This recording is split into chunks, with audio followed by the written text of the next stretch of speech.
Labą dieną, draugai. Noriu pasakyti, kad mes gyvi, kad mes vėl pradedam filmuoti, pradedam darbus ir pradėsim filmuoti savo visokiausius projektus, galbūt įdomesnius, o įdomių projektų šiais metais tikrai daug nusimato. Tikrai įdomių projektų nusimato ir sudėtingų, ir reikšmingų, ir miestų, ir mum, ir kad mes stačia galva puolam į tos projektus.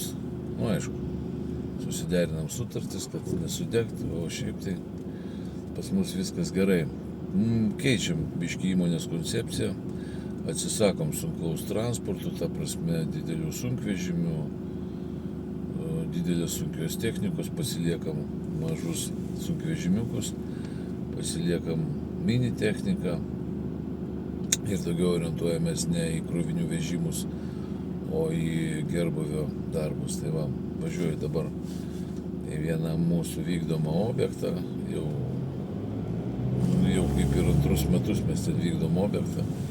Ten yra kotedžų kvartaliukas toks naujas, auga gražioj vietoje už Pilaitės, tai va parodysiu, ką mes ten darom ir kokie planai. Tai tiek, greitai, iki. Toliau šiais metais tęsim antrą etapą darbų. Praeitais metais į po stogų sudėjom trinkeles, šiais metais geokorė, o tenais viršui tvarkysim ir ką, sekantį namą pradėsim, jau pradedam daryti. O čia prieš porą metų va šitą namelį irgi tvarkėm, užsakovui patiko, tai pasikvietė mus. Nu, šitas biški reljefas bus sudėtingesnis, biški statesni kampai.